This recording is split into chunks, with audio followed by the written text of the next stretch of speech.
Hello ladies and gentlemen, and it's been a while, I know, and if I sound sick, that's because I am sick, so that's why I haven't been making many videos. But today,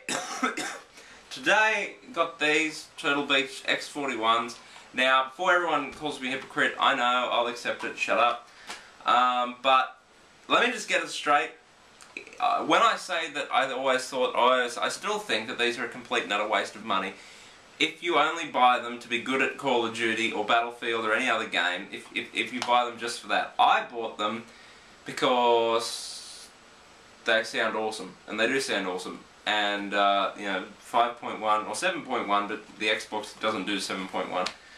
So 5.1 surround sound. Any game you play, I'm playing Dragon Age at the moment, I do realise it says please reconnect controller. Fuck you, I'm not wasting battery. People have commented that on the past. So I've been playing Dragon Age 2 and Homefront.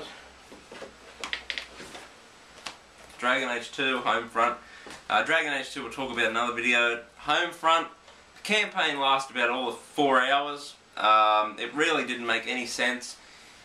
It really was kind of pointless, and it was a bit bullshit in the end. The multiplayer is awesome. It's really good, and I can see this catching on. Well, I hope it catches on. But just like every other game that has ever existed in multiplayer, it favours those from the continent of North America, so if you're from anywhere but there, you will have red connection every single fucking time. I've played about 10 or so games. Every game I've got into a red connection every single fucking time. Now the lag in this game isn't bad.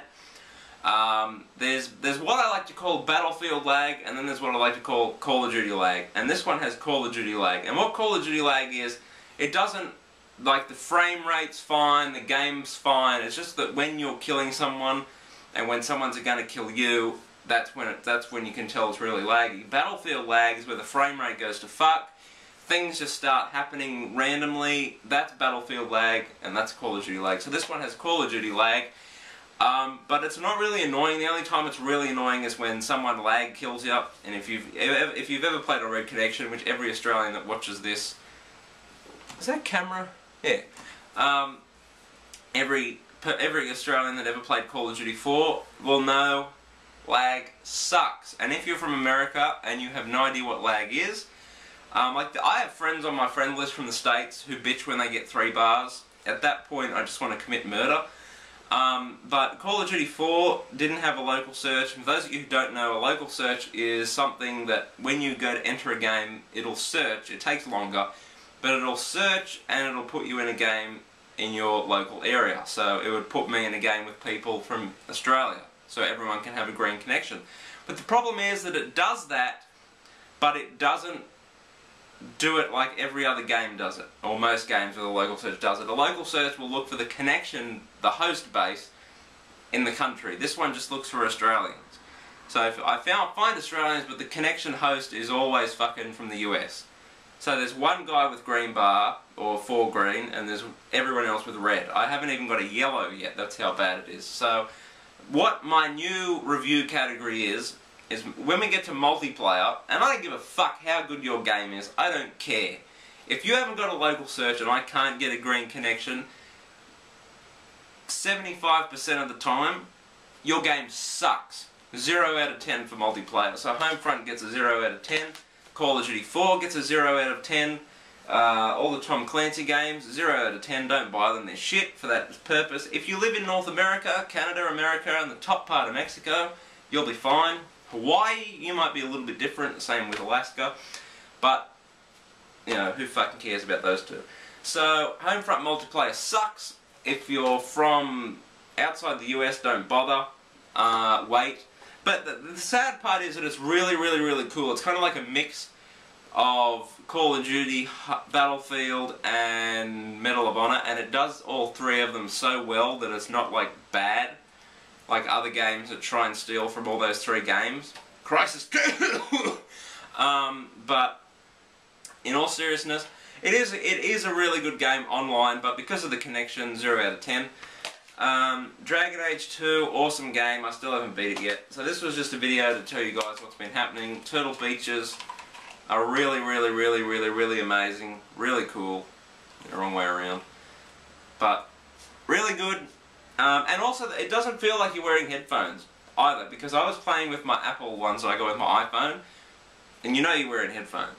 But these ones, I had to go, when I first installed it, I had to go like that to make sure that the sound wasn't coming out of the speakers, because you just, I don't know, headphones, the reason I really didn't buy these or want to buy these is because I don't like wearing headphones.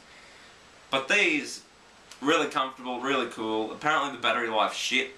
But I don't know, we'll see that when it happens.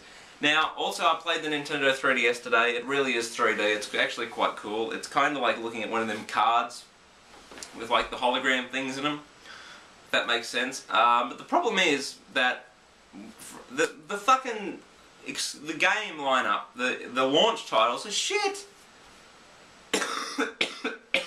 They're shit.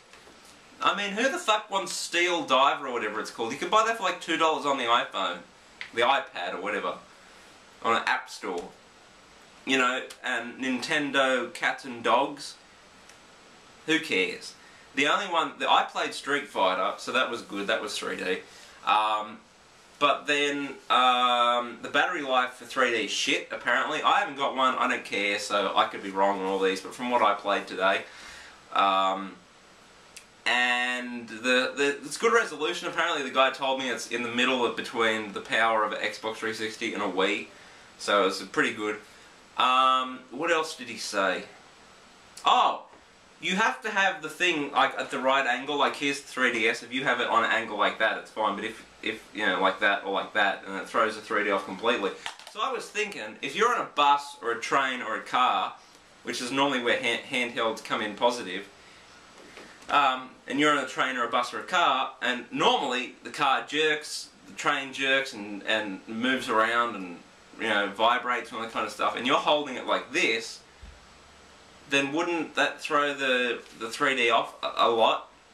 I don't know. It just a 3D. I'm yet to see a 3D movie because I get headaches a lot, so I probably know that 3D would my eyes would sizzle.